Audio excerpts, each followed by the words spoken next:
Hello everyone, welcome back to my channel. आज हम start करेंगे क्लास 11th बायोलॉजी में एनिमल किंगडम का सबसे पहला लेक्चर। तो चलिए स्टार्ट करते हैं। हमने इसके पहले प्लांट किंगडम डिस्कस किया था और प्लांट किंगडम में हमने देखा था कि बहुत डिफरेंट टाइप ऑफ प्लांट्स हैं जिनके बारे में अगर स्टडी करना हो तो उनका क्लासिफिकेशन अगर कर दिया जाए तो ईजिली उनके बारे में हम स्टडी कर सकते हैं। उसी तरीके से हमारे अर्थ पे बहुत सारे डिफरेंट एनिमल्स हैं और उन सब का स्टडी अगर करना हो तो इजीली अगर क्लासीफाई उन्हें किया गया हो तो उनकी स्टडी इजीली की जा सकती है। तो सबसे पहले तो हमें ये देखना है कि ऐसे कौन कौन से फंडामेंटल फीचर्स हैं जिनके बेसिस पे एनिमल्स को क्लासीफाई किया गया है। तो सबसे पहले हम देखेंगे कि क्या क्या फंडामेंटल फीचर्स हैं जिस बेसिस पे एनिमल्स को क्लासीफाई किया गया है।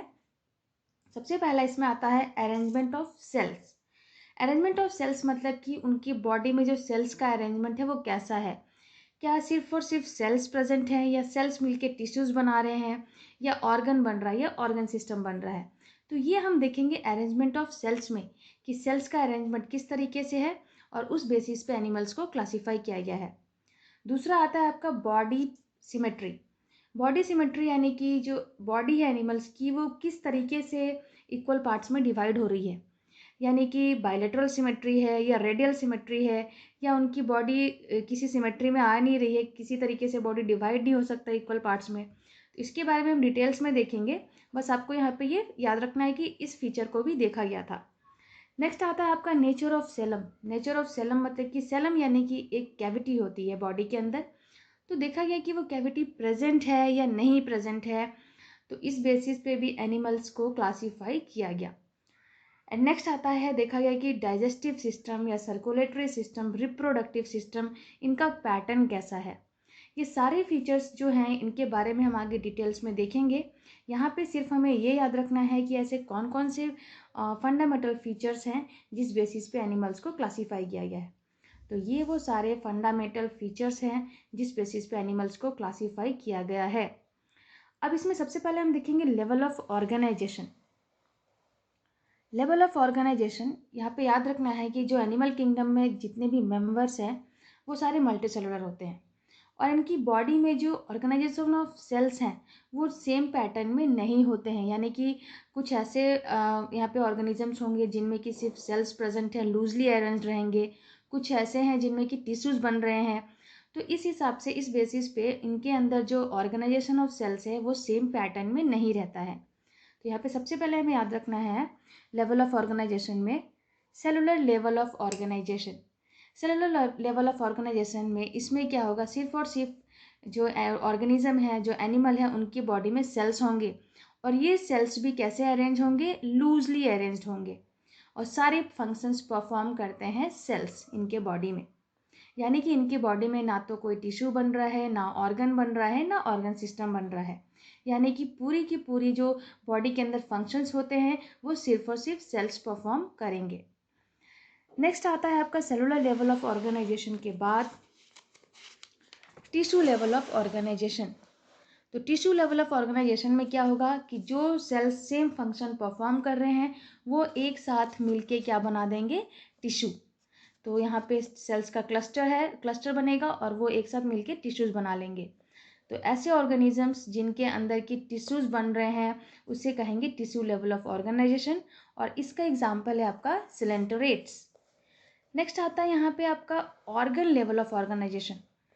अब ऑर्गन कैसे बनेगा, बहुत सारे जो टिश्यूज हैं वो एक साथ ग्रुप टुगेदर हो जाएंगे, यानी कि एक साथ मिलके एक साथ क्लस्टर बना के ऑर्गन बनाएंगे और ये ऑर्गन्स क्या करते हैं, एक पर्टिकुलर फंक्शन परफॉर्म करते हैं। यानी कि जो डिफरेंट यहाँ पे टिश्यूज एक साथ मिलके ऑर्गन्स बनाएंगे वो ऑर्गन्स अपना अपना एक स्पेशल फंक्शन परफॉर्म करते हैं और इसे कहेंगे ऑर्गन लेवल ऑफ ऑर्गेनाइजेशन और इसका एग्जाम्पल हो जाएगा प्लेटीहेल्मिन्थस। आपको यहाँ पे हर एक का एग्जाम्पल याद रखना बहुत ज़रूरी है क्योंकि एग्जाम में एग्जाम्पल्स बहुत बार पूछे जाते हैं। नेक्स्ट है organ system level of organisation. तो organ system level of organisation में क्या होगा, जो डिफरेंट ऑर्गन्स बने हैं ये सारे ऑर्गन्स मिलके एक क्या बनाएंगे, फंक्शनल सिस्टम बनाएंगे और ये जो सिस्टम है ये क्या होगा, एक स्पेसिफिक फंक्शन परफॉर्म करते हैं। बहुत ही इजी एग्जांपल अगर अपनी बॉडी का हम लें तो हमारे बॉडी में डाइजेस्टिव सिस्टम है, सर्कुलेटरी सिस्टम है, एक्सक्रीटरी सिस्टम है। तो ऐसे बहुत हमारे बॉडी में जो सिस्टम्स हैं अगर डाइजेस्टिव सिस्टम को लिया जाए, उसमें बहुत सारे ऑर्गन्स मिलके डाइजेस्टिव सिस्टम बनाते हैं। तो उसी तरीके से डिफरेंट ऑर्गन्स एसोसिएट होकर के एक फंक्शनल सिस्टम बनाएंगे और ये फंक्शनल सिस्टम एक अपना फंक्शन परफॉर्म पूरा करता है। जैसे जब मैंने एग्जांपल दिया डाइजेस्टिव सिस्टम का, तो इसमें बहुत सारे ऑर्गन्स हैं और ये सारे ऑर्गन्स क्या करते हैं, डाइजेस्टिव सिस्टम का फंक्शन परफॉर्म करने में हेल्प करते हैं। तो इसे कहेंगे organ system level of organisation. इसके एग्जांपल्स बहुत सारे हैं, तो एग्जांपल्स क्या हो जाए गए, annelids, arthropods, molluscs, echinoderms and chordates, ये सारे एग्जांपल्स हैं आपके organ system level of organisation के। ये तो बात होगी ऑर्गन सिस्टम की। अब ये जो ऑर्गन सिस्टम है, इसमें क्या होता है, डिफरेंट ग्रुप ऑफ जो एनिमल्स हैं, इनमें कुछ वेरियस हमको अलग अलग कॉम्प्लेक्सिटीज़ भी देखने को मिलती है। जैसे कि अगर हम डाइजेस्टिव सिस्टम की बात करें, तो डाइजेस्टिव सिस्टम में हमें यहाँ पे 2 टाइप्स देखने को मिल जाते हैं, जो कि है इनकम्प्लीट डाइजेस्टिव सिस्टम और कंप्लीट डाइजेस्टिव सिस्टम। तो इनकम्प्लीट डाइजेस्टिव सिस्टम, जैसे कि अगर हम प्लेटिहेल्मिंथस का एग्जांपल लें, तो इनमें क्या होता है कि इनमें सिंगल ओपनिंग होती है इनकी बॉडी में। जैसे मतलब कि एक ही ओपनिंग है, जिससे कि ये जो कि माउथ एंड एनस दोनों की तरह काम करता है। तो ऐसे डाइजेस्टिव सिस्टम को कहेंगे हम इनकम्प्लीट डाइजेस्टिव सिस्टम। और अगर हम बात करें कंप्लीट डाइजेस्टिव सिस्टम की, तो कंप्लीट डाइजेस्टिव सिस्टम में क्या होगा, 2 ओपनिंग्स होंगे इनके बॉडी में, माउथ एंड एनस। उसी तरीके से हम अगर सर्कुलेटरी सिस्टम की बात कर लें, तो सर्कुलेटरी सिस्टम में भी यहाँ पे हमें 2 तरीके देखने को मिल जाएंगे, 2 टाइप्स। सबसे पहला है आपका ओपन टाइप और दूसरा है क्लोज टाइप। तो ओपन टाइप में क्या होता है कि जो सेल्स एंड टिश्यूज़ हैं, ये डायरेक्टली जो हार्ट ब्लड को पंप करता है, डायरेक्टली वो सेल्स और टिश्यू उसे रिसीव कर लेते हैं, यानी कि इनकी बॉडी के अंदर कोई ब्लड वेसल्स प्रेजेंट नहीं है।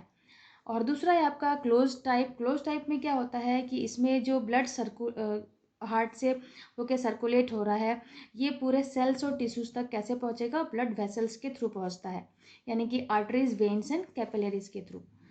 तो जैसे हमारी बॉडी में जो अगर हार्ट हमारा ब्लड पंप करता है, तो वो सेल्स और टिश्यूज़ तक कैसे पहुंचता है, आर्टरीज, वेन्स एंड कैपिलरीज की मदद से। तो इसे कहेंगे क्लोज टाइप। तो आपको याद रखना ओपन टाइप क्या है, क्लोज टाइप क्या है। तो आज के लेक्चर में हम इतना ही देखेंगे। नेक्स्ट लेक्चर में हम देखेंगे कि और किस किस कैरेक्टर्स के हिसाब से एनिमल्स को कैसे डिवाइड किया गया है। हम देखेंगे सिमेट्री क्या है, फिर हम सेलम के बारे में भी देखेंगे। तो उम्मीद है जो आज के लेक्चर में मैंने डिस्कस किया है वो आपको अच्छी तरीके से समझ में आया होगा। बहुत बेसिक चीज़ें हैं, अभी चैप्टर बहुत इंटरेस्टिंग है और बहुत मज़ा आने वाला है। तो नेक्स्ट लेक्चर में मैं फिर आपके लिए इस चैप्टर के आगे के जो पार्ट्स हैं वो लेके आऊँगी।